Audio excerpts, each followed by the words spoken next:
Thank you. Okay, guys, well, thank you very much for joining me today. Today's presentation is just aimed at providing a little bit of an update with what's going on with BJD at the moment. It is subject to change. We're still yet to finalise things with the Northern Territory, so the presentation is obviously geared to what's happening today. So if you are reading this and looking at this after the webinar was actually put on, yeah, please do keep checking with your relevant state website. So we'll get cracking.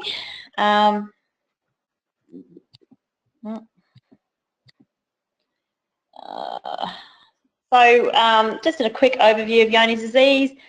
Johne's disease is still a notifiable disease, so that means that it still does need to be reported to your appropriate authority. In Queensland and across Australia, that would be the Animal Health Disease Hotline, and also you can also report that to BQ or one of your local vets, who will also then be able to then go and start the process rolling. Most states deregulated Johne's in 2016 at the request of industries and have moved towards implementing the JBAS assurance score. WA are maintaining Johne's control measures. This is a request of their industry, and Northern Territory have implemented interim arrangements as well. At this stage, WA from Queensland is a JBAS 7, JBAS 8 if you're in another state, and Northern Territory are currently at a JBAS 7 as well from Queensland. So the JBAS system has replaced cattle map, and we are in this transition arrangement. So we're still in this period. We will be in this period up until June 30th, 2017, as we shift over from the old management system to the new. Most Queensland properties were considered non-assessed. That's the properties that weren't involved in cattle map. They automatically transition from the protected zone, which Queensland, sorry, this is all sort of geared towards Queensland, sorry, other states. Queensland was a protected zone. Other states do have other free zones. New South Wales, you're a different zone. So Queensland, you transition over to that JBAS 7 automatically, and you'll remain there until June 30th. Once that transitional agreement finishes, producers will need to start putting in steps to maintain or to move towards a status under this JBAS system. So one of the key criteria for JBAS 7 is having a biosecurity plan in place that is overseen by a vet, and then starting to work towards having a check test performed on property. If producers do not have a plan in place by June 30th, then they will need to then engage with their vet, undergo a check test, implement their plan, and then once they get those results back, then they can go back up to a 7. So we'll be more on that in the next couple of slides. So the new framework, so under the new Johne's framework, Johne's is to be managed on farm. That's like any other disease now, so it's an industry-based and industry-managed disease now. So under the old framework, if you had Johne's, even though it's still notifiable, you would be quarantined for it and you'd have movement restrictions put on it. You still need to make that notification, but how you manage it is on farm, and it's up to you and to work with a vet to manage that on your farm. The new framework has tools available to assist producers in participating in the framework, so that is the JBAS scoring system. So that stands for Johne's Beef Assurance Scoring System. Dairy side of things is different. It does equate to the same scoring levels, but obviously the difference between the beef industry and the dairy has been outlined, so they recognise the need for the two scoring systems. So this here is the Johne's Beef Assurance Score. So this is what tells you what you need to have in place for what score you're going for. As you can see up there, number 8 is the highest assurance. That's, if you can see down the side there, it tells you your testing plus your veterinary advisor for your plan. So you need to have your plan looked at by a vet, 2 successive negative sample tests 2 years apart, and ongoing triennial check test. As you move further down, you've got JBAS 7 and JBAS 6, and I've got slides coming up to better explain 7 and 6 because they seem to be the ones that people are most interested in. If you get your plans in place in the next couple of months before that June 30th cutoff, then you're likely going to be sit at a 6 or a 7. If you do nothing you can then obviously obtain that JBAS 7 by going and doing some testing, getting those negative results and jumping back up to that JBAS 7. But if you do nothing, even out past that period of 2018, then you will become 0 because you're actually an unmanaged risk. So I'll go on and talk about sort of 7 and 6 because that's what people will probably be most interested in for today. So JBAS 6, as you can still see up in that score there, must be a minimum 5 years since last clinical case of Johne's disease confirmed on property or never at all. So if you've never had a Johne's incursion, then you satisfy that criteria. You must implement a biosecurity plan before June 30th. That's certainly going to be the most easiest way for producers to maintain that market access. We can't stress that enough. If you're not looking to be disrupted, you really do need to have that plan put in place before that date. For JBAS 6, this doesn't need to be endorsed by a vet. So you can put a biosecurity plan in place and not have your vet go and oversee that because you don't need to do the testing for JBAS 6. Producers must keep your plan and make it available if a person wishes to see it. So examples of that might be a prospect buyer or an agent. If you're trading on the market and someone requests, proof of your biosecurity plan, then that's when you might need to show your biosecurity plan. Or a regulatory authority, they might need that document to certify interstate movements. Currently, part of the movement restrictions into Northern Territory is that they're JBAS 7. So at the moment, when a stock inspector is going and signing off on your paperwork for you to be eligible to go into the Northern Territory or even WA, that status is quite apparent because it's still a statewide thing. There might be that need for the presentation of biosecurity plans in the future to prove what status you are. I'm just not entirely sure about how that's going to work because obviously Johne's was never supposed to be a regulative tool. So BQ is still working on that. So JBAS 7, so this is probably the one that most people will be interested in at the moment. So at the moment, Northern Territory have gazetted that the status that they want to see is a JBAS 7. So if that remains in place, producers are going to have to do a little bit more. That means that they're going to have a biosecurity plan in place that a vet then goes and oversees. The vet will provide guidance as to whether or not that's adequate and what the content of the biosecurity plan is, as well as to how and if they're meeting their biosecurity obligations and how they're addressing their risk. Once again, you must keep the plan and you may need to tip that up if somebody does ask for it. So those two are the statuses that I think producers are going to be mostly interested in, and we will go into the testing side of things just to answer some of your questions that came through before this webinar started. So obviously JBAS 7 does have a pretty important role for vets.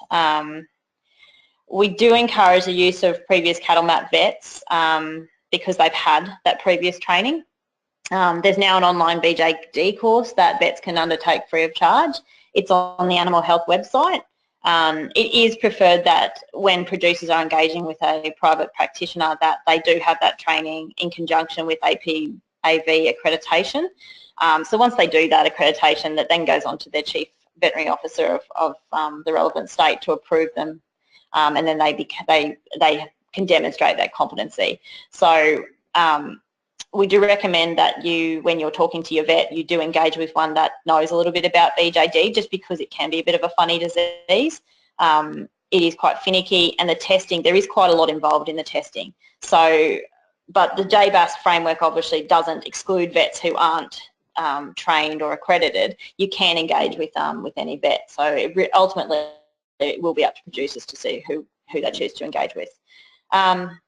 A vet will need to oversee your plan to ensure it's adequate, so there may be additional cost involved in that, but we'll go through that a bit later. Your vet will need to assist you in check testing 50 head on your property. This sample must be representative of your herd, so there is also stipulations with that. Obviously your vet will work with you in obtaining that sample. It is recommended that they are the high risk animals, so obviously older animals, anything that's looking a little bit sickly, those are the sort of samples that the vet should be going out and looking for. And we obviously encourage that the sample be a representative of the herd, meaning that it shouldn't just be the first 50 head that producer pulls in from the paddock. So yeah, that is going to be up to your vet as well that you're engaging with to work with you as to how you're going to go about that and work in with your mustering processes as well. Obviously, the cost incurred with this will be passed on to producers. There will be a cost, obviously, for having your vet come out. There'll be a cost of the laboratory testing as well. Now, there may be additional transport costs that producers need to think about, particularly in North Australia, North Queensland. So depending on which tests that you undertake, because there are a few different tests you can undertake, one being blood, one being faeces. Any fecal sample that is taken will actually need to be chilled down to -80 within the first 48 hours. So that means that, you know, when you're in a remote area, you'll need to take those kind of travel arrangements into consideration to try and get these samples down to either a fridge that has that capacity to do so or straight to the lab. So this is also why we encourage you to engage with a vet that has previous experience with BJD, because that is a huge consideration. It certainly needs to be thought about, and you know, to maintain the integrity of that sample. So that's another thing for producers to think about. Some of the testing costs, now of course these are very rough, obviously subject to change. Your sampling and your submissions costs will be determined by a practitioner, so that's going to be up to your vet. It depends on, once again, your location, the time that it takes. I'm not sure how they're going to work that, whether or not they'll do an all-inclusive cost or whether or not you'll be up for carrier costs separately to that. That'll be up to you and your vet to work through. Laboratory costs obviously will be depending on the test, as I mentioned before, that you've got an ELISA there on the blood, a fecal culture, or the HTJ PCR. So the HTJ PCR, that one's the most effective. So it does have a lower risk of false positives. It's a faster turnaround because your fecal culture, takes 3 months. The potential there is $1,200 for those 50 tests, but that's very, very loose and is obviously subject to change. One of the other things to consider when we're talking about testing is that, yes, we've got a transitional arrangement happening at the moment. If you do get your plan in place in the next 3 months, then you've got that extra 12 months to get those tests underway. We really encourage producers not to wait till the last minute, because then you might find yourself in a position where our very, very limited laboratories across Australia might be at capacity because everybody's had the same idea, and then you find that you can't actually get your samples tested, and therefore you're not going to make that cut-off of 2018. So yeah, we do need to get people to think about these things. If the territories stick with JBAS 7, or if you are indeed trading with WA, then these are the kind of things producers really need to think about now. Interstate requirements. So there were just a couple of questions that came through with people who specifically wanted to know about interstate requirements and what they needed to do in terms of Johne's going forward. Western Australia from Queensland, sorry, once again, people from other states. The entry requirement into WA is JBAS 7, so irrespective of where you're coming from, that's what they're asking for. That's from Queensland. It is JBAS 8 in other states. There's other stipulations there, no co-grazing with dairy or dairy cross cattle other than your MN3, so that reverts back to your cattle map, so if you were that score cattle map, or your dairy score of 8, which is that equivalency in the dairy industry for the last 2 years. Your check test within the previous 12 months, and no subsequent contact with cattle of lower score.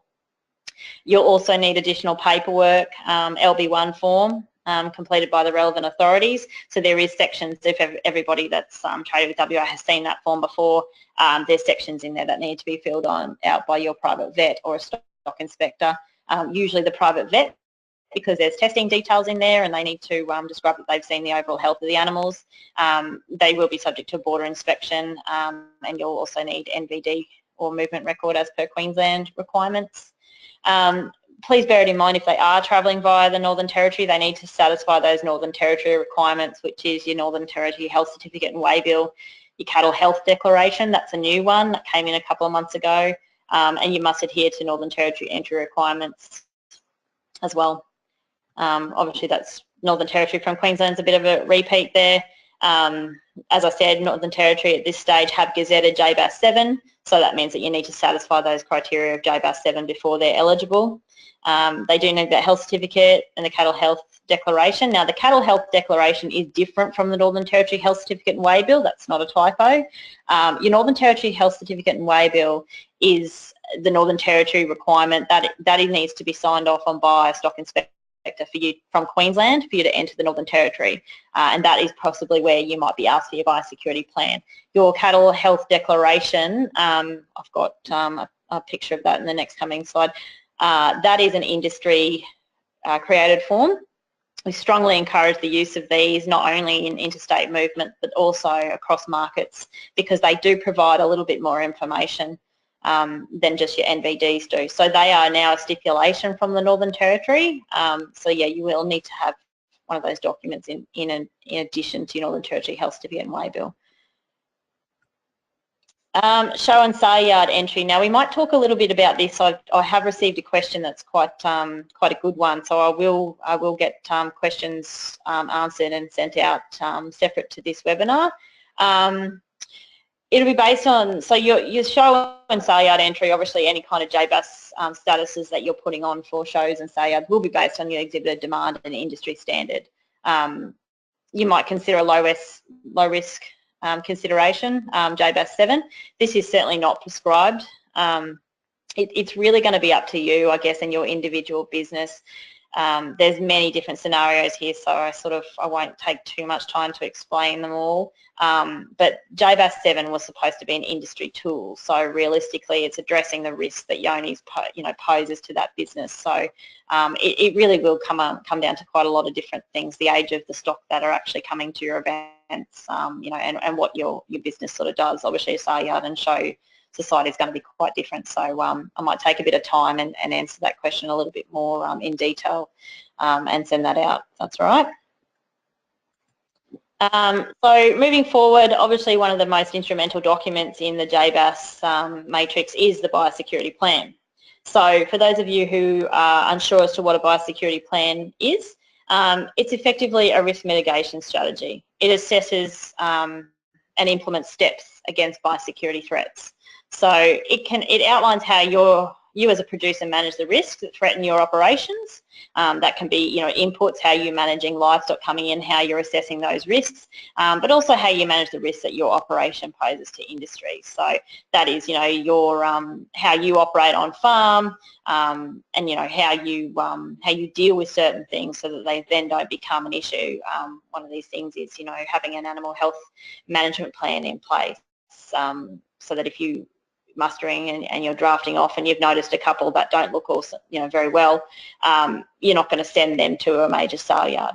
Biosecurity planning assists producers in understanding the fundamental rules as to why we don't send sick cattle in transport to other places. So that's basically what a biosecurity plan is. It just outlines what your steps are and how you deal with biosecurity threats on property.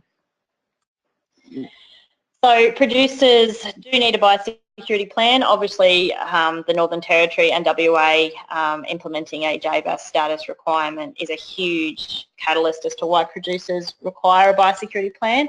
Now, unfortunately, I did have a video for you here where I videoed Peter Hall. I interviewed him at Yalbertoft Camp Draft over the Easter weekend, where we sat down with some producers and got biosecurity plans done. Unfortunately, the video wouldn't stream in this webinar, which was a bit of bad news. But I have just summarised his answers. So I asked him why he thought producers needed a biosecurity plan, and Peter brought up these three. I don't know whether there's all one. Sorry about that. But number one was producers need to demonstrate their understanding and control of BJD status to trade with the Northern Territory, including live exports trades out of the Northern Territory. So to summarise that, you do understand your requirements because you've got a biosecurity plan in place. You've also got mitigation steps as to how you're going to manage your JBAS status and how you're proving that you're JBAS 7. Number two, there is an increased risk of disease incursions in this country given our evolving culture and the more people visiting Australia. People need to be aware of how to deal with disease incursions if and when they happen. So part of your biosecurity plan is also that you plan ahead, and it can include things that you're going to do, steps that you're going to take in terms of when there is a disease incursion. So things like reporting sick animals to the relevant authorities very, very quickly. and other steps such as that. So that is obviously a big help, not only just to the industry but to government in getting control of disease incursions. So very important, and we do cover off on that a little bit later. It has always been a requirement of the federal government to have a biosecurity plan in place to meet our emergency animal disease response arrangements. This is particularly important to cover us off on compensation if a disease incursion was to happen. So that's pretty self-explanatory. If we're looking for compensation, then you've got a plan that you can produce and say, well, this is I've done everything I can to manage my biosecurity risks. So just a quick summary of implementing a biosecurity plan versus doing nothing. Having a biosecurity plan is beneficial not only to the Johne's management but also to assist with how other pest diseases and weeds can be managed, which can result in a higher profit on farm. So biosecurity planning, whilst obviously the Johne's has thrown biosecurity planning into the spotlight, just Johne's disease management isn't the be-all and the end-all in a biosecurity plan. So your biosecurity plan can also then go on to demonstrate how you're dealing with your pests on farm, just everyday diseases, even the endemic ones, 3-day, things like that, how you're dealing with that. So you're minimising your stock losses, botulism, any vaccination programs that you might need to think about. And also weeds. So if you've got paddocks that are obviously high weed infestation, then a biosecurity plan can help you get on top of that. Moving forward, some of the NRM groups are looking at implementing biosecurity plans for funding so that they can assist producers further in eradicating or at least suppressing certain weeds from their property. Having a biosecurity plan means you'll be prepared in the event of a disease outbreak on or off farm. So this is just what we were touched on before. So in the event of an on-farm incursion, you can significantly decrease the spread of a serious disease by following the emergency disease protocols and ensuring that your staff are aware of what diseases look like so they can raise the alarm early.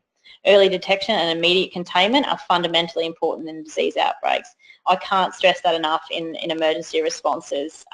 If you're looking at getting on top of a disease, the earlier that is reported, the easier it is to do.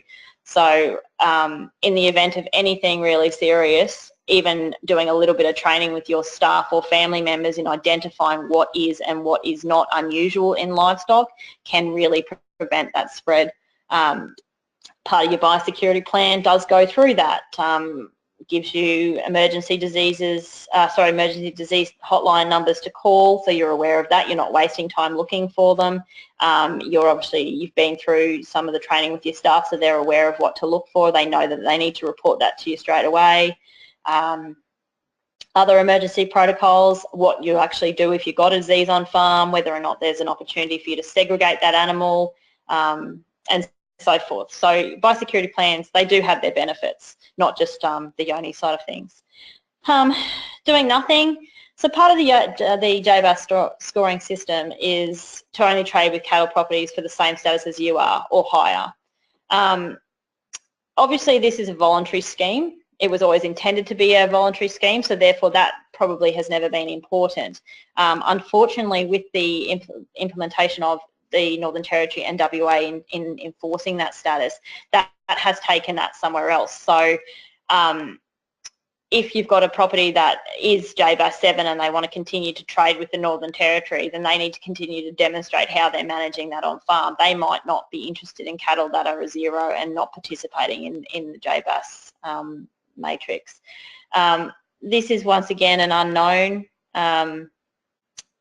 This particular system really wasn't designed to be regulated, so we're just making producers aware at this stage that you may experience trade barriers. You may not, but in the event of full disclosure, that may be how some people perceive it. The checklist that has been specified by the Northern Territory to be included in biosecurity planning does encourage producers to only trade with properties that are of similar status, or at least then the ones that don't will then need to go and do some more management as to how they're managing multiple statuses on property.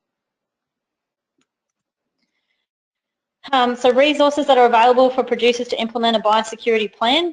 So we've got the National Farm Biosecurity Reference Manual and Checklist. Now, the National Farm Biosecurity Reference Manual was an industry thought of document. It has now got a checklist that goes with it that is still under review. and I'll show you a little snippet in the next couple of slides. That's a really good document for a little bit more information on how to implement a biosecurity plan and some of the things that you should be thinking about. There are templates. You can use the checklist as the stepping stones for your biosecurity plan. It certainly asks questions that producers need to think about in putting together a biosecurity plan. We took that one, and also the LBN template, which is currently up on the LBN website now as of today.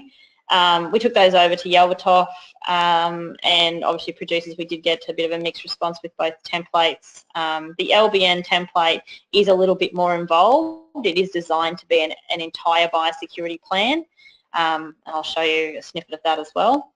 Now, with your biosecurity plan, there is no requirement for you to use either of these templates. If you want to design your own, that's fine, as long as it covers off on these topics in the National Farm Biosecurity Reference Manual, and also it needs to include the Johne's checklist. So if your intention is to implement a biosecurity plan for the purpose of trading with Northern Territory, then that Johne's checklist must be in there. Animal health declarations, now they are another document, as we discussed before, the industry-based document that that do have that little bit more information, especially surrounding JBAS. I'll show you a quick photo of that in the next ones.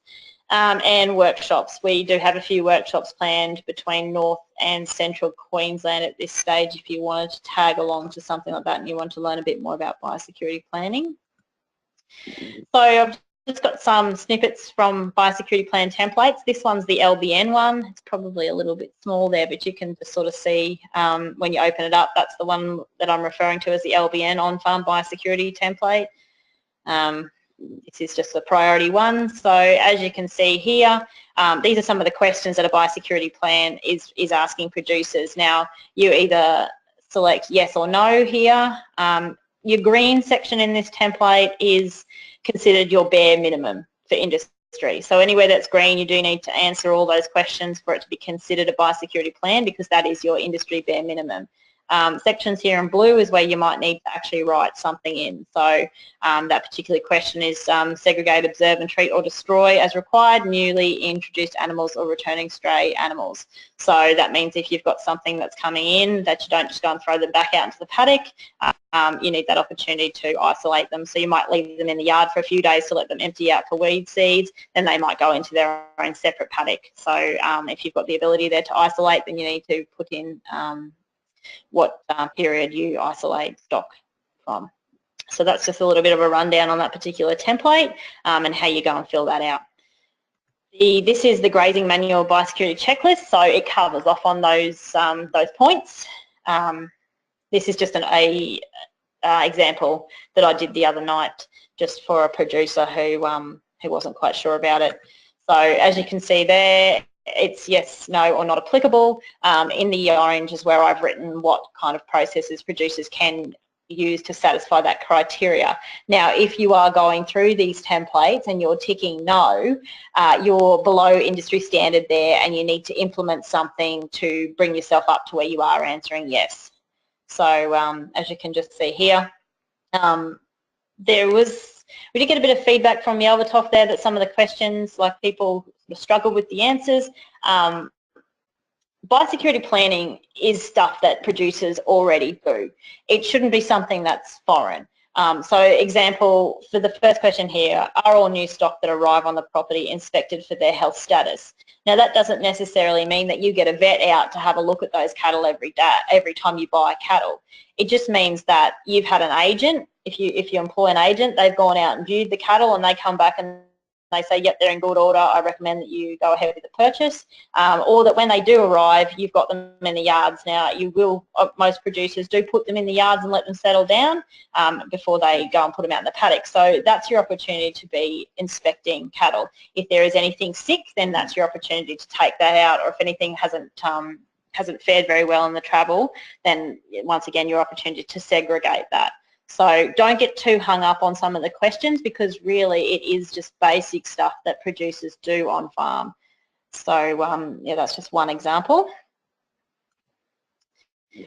Animal health declarations. Now this was another area that I had a video for you with Peter Hall explaining the importance of these animal health declarations. Once again, I apologise that we couldn't view that. So animal health declarations, this is the document that I was talking about earlier in the piece, quite critical to biosecurity plans.